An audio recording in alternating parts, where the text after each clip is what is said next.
Fala galera, sejam bem-vindos a mais um vídeo no canal Saiba Mais. Pediram para eu me apresentar para vocês.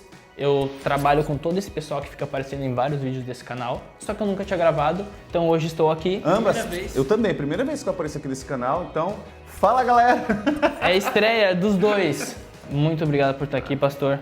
Bom, gente, vocês já passaram por vários capítulos aí do livro, muita gente já passou até aqui.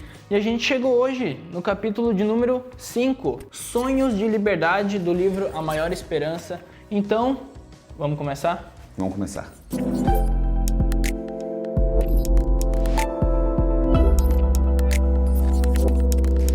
Gente, o livro ele começa contando uma história do André e não é uma história muito legal. O André, ele tinha uma família linda, maravilhosa, 2 filhos, até que um certo dia os avós dos filhos dele levaram os filhos para a praia e numa curva aconteceu um acidente trágico onde faleceram todos no carro. E ali começou um drama na vida dos dois, da esposa e do André, e a esposa dele falava para ele, cara, se eu não morrer de forma natural, eu vou me suicidar. E depois de 3 meses a esposa realmente faleceu, de morte natural mesmo, e André se viu ali sozinho, sem nada, sem ninguém. Ele começou a procurar as drogas. Não justifica, né, pastor? Mas... Cara, é um pensamento simples e claro. Como eu reagiria se eu perdesse a minha filha, se eu perdesse a minha esposa? E isso, nenhum de nós está preparado. Não tem ninguém que diga, não, eu vou ficar firme, eu vou fazer tal coisa. Não dá para saber, porque essa é uma perda muito grande. Mas dá para saber o que a Bíblia diz pra gente. Isso é muito importante. A Bíblia tem um texto, e o próprio autor, o pastor Luiz e o Diogo, eles colocam ali na página 43 do capítulo, logo de cara, ele já dá um transparecer de como nós devemos nos portar e o que a gente deve evitar a despeito dos problemas. Eu vou ler para vocês, Lucas capítulo 21, versículo 34. Tenha cuidado para não acontecer que o coração de vocês fique sobrecarregado com as consequências das orgias, da embriaguez, das preocupações deste mundo, e para que aquele dia não venha sobre vocês de maneira repentina. Gente, nem por alegria eu vou buscar essas coisas por alegria e nem por tristeza, pelas preocupações deste mundo. Quando eu tenho essa base, eu já sei que eu não devo arriscar ali, que eu não devo caminhar por fuga. Quando a gente olha a história do André logo no começo do livro, é fácil entender, porque é um trauma grande. Você perdeu seus 2 filhos, você perdeu sua esposa. Porém, todavia, a gente começa a perceber que, a despeito disso, Deus quer que a gente tenha uma vida diferente. É caminhar lado a lado com Deus a despeito do que está acontecendo ao meu redor. Eu acho que esse é um caminho que eu começo a querer entender um pouco mais sobre o que é fé.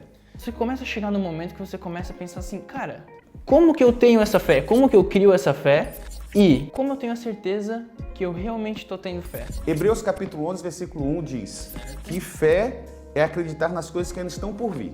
Isso seria uma tradução livre, tradução estilo Binho. Essa é uma coisa. Cara, eu acredito sem estar vendo isso. Ter dúvida não é uma coisa incomum, tá? Só para acalmar seu coração. Para ficar mais tranquilo. Ter dúvida não é uma coisa incomum. Há alguma coisa em nós, seres humanos, que carece do sentir. E muitas vezes, no relacionamento de fé, nós não sentimos. Pode ser por conta de questões da nossa própria sinapse, estou falando de corpo, falta de alguma substância no nosso corpo. Sim. Pode ser por um excesso de emoção, que eu consigo focar em uma coisa, mas não consigo focar em outra. Pode ser pelo meu distanciamento de Deus e pode ser também Deus me ensinando e me deixando em um espaço sem resposta, para que eu possa amadurecer. Ter momentos de, será que vai acontecer ou não? Não é o problema. O problema é eu, a despeito da dúvida, a despeito da ausência de certeza, eu não me lançar nos braços de Deus. Então, eu tô aqui, tô passando dificuldade. Tenha bom ânimo, eu venci o mundo. Perdi um familiar, aconteceu uma tragédia. Tenha bom ânimo, eu venci o mundo. Combati o bom combate, completei a carreira, guardei a fé. Tem um outro texto que diz, o choro pode durar uma noite inteira, mas a alegria vem pela manhã. Então, essas experiências que eu construo ao estudar a Bíblia, eu construo ao conversar com Deus de maneira constante, elas aumentam a minha fé. Deus, ele acaba cativando a nossa confiança e a fé nele por tantas promessas que ele fez e que já aconteceram, e é por isso que a gente continua acreditando que as próximas coisas do tipo um céu maravilhoso preparado pra gente realmente vão acontecer. Se você olhar no capítulo 5 do livro, você vai perceber que Jesus, o autor apresenta um Jesus que utiliza o que Ellen White diz lá na Ciência do Bom Viver. Jesus se aproximava das pessoas como alguém que lhes queria bem, demonstrava simpatia por elas, atendia suas necessidades, ganhava a confiança e depois dizia, segue-me. Tem uma sequência de textos, na página 45 do livro, depois vocês dão uma olhada, que ele colocou vários textos bíblicos, que ele vai trabalhando isso. Ele fala sobre ter fé, ampliar a fé, tem a ver com abrir o coração, mas ele vai citando textos. Atos capítulo 16, versículo 30 e 31. Crê no Senhor Jesus e você será salvo, você e toda a sua casa.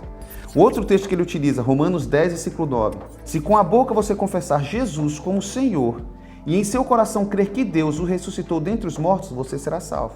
E ele cita Marcos 16, 16, que diz, quem crê e for batizado será salvo. Quem, porém, não crer será condenado.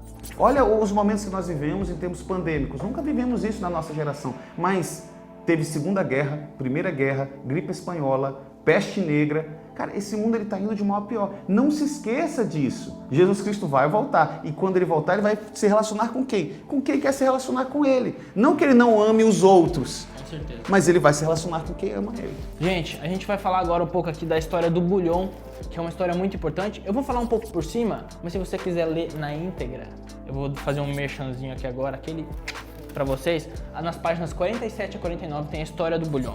E ele conta que um certo dia ele se sentiu convidado a entrar na selva amazônica e tal, e ele caminhando por ali, pensando, ele percebeu que ele tinha se perdido. E começou a escurecer, chover, caiu uma grande tempestade. E Caiu no buraco. Caiu dentro de um buraco, ele começou a gritar, clamar. E de repente ele ouviu uns passos, e os passos iam se aproximando, e esse cara tirou ele do buraco, e eles caminharam juntos para uma aldeia.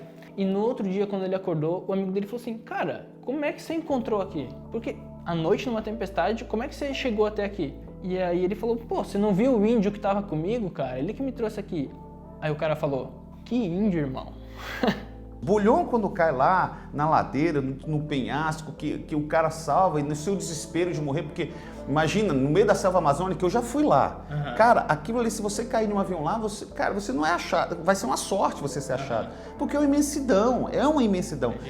Então, quando a gente olha aqui, eu percebo que todos nós precisamos chegar em um momento da vida no qual a gente se olha e diz, cara, sem Cristo não sou nada. Não é o dinheiro, não é a conquista, não é os títulos, não é a informação, não é a beleza, não é as amizades, não é a família, é Cristo, unicamente Cristo. Tem um texto aqui, cara, eu preciso ler esse aqui, Binho, porque é maravilhoso. Mateus 11, 28, vinde a mim, todos os que estáis cansados e sobrecarregados, e eu vos aliviarei. O autor ele coloca mais dois textos que são especiais. Eu vim para que vocês tenham vida, e vida em abundância. João capítulo 10, versículo 10. Olha o outro texto. Se alguém tem sede, venha a mim e beba. Quem crer em mim, como diz a Escritura, do seu interior vão fluir rios de água viva. João 7, versículo 37. A Bíblia inteira vai mostrar Deus cuidando. A Bíblia inteira vai dizendo assim, cara, você não precisa levar seu fardo sozinho. Meu jugo é suave, meu fardo é leve. Entregar tudo, tecnicamente, deixa a gente muito mais leve, melhora a nossa vida, é muito mais fácil. Então, por que é tão difícil a gente entregar tudo? Porque você tem que reconhecer que você não é bom. Você tem que reconhecer que você não tem controle de sua história.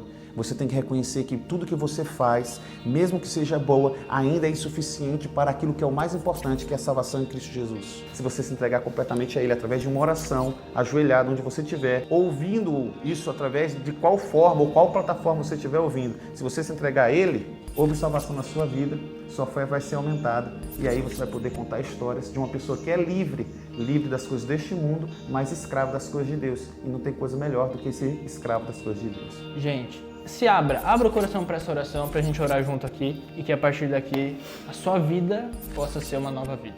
Vamos fazer uma oração diferente. Eu começo, ele dá sequência e você termina em casa. Fechou? Senhor Deus, obrigado pelas histórias, pelos testemunhos. Obrigado porque o Senhor deixa claro que nós devemos ter fé, que devemos ter fé em Jesus Cristo e que nós precisamos nos relacionar contigo para continuar fazendo a tua vontade em qualquer lugar e em qualquer tempo. Querido Deus, depois de um capítulo lindo como esse, onde a gente viu várias histórias, vários momentos, vários exemplos, só quero te pedir que tu nos ajude a ter mais fé em ti, a estar mais do seu lado, a estar mais contigo, e que os momentos ruins, os momentos que a gente estiver na lama, os momentos que a gente estiver lá, nos sirvam de exemplo, nos sirvam para a gente voltar a olhar para Ti, e que, como Zaqueu, a gente possa descer da árvore e falar: Deus, estou aqui, quero mudar, preciso da Tua ajuda. É isso que eu te peço hoje, em nome de Jesus. Amém. Amém. Pastor, Valeu. obrigado. Tamo junto. Tamo junto sempre.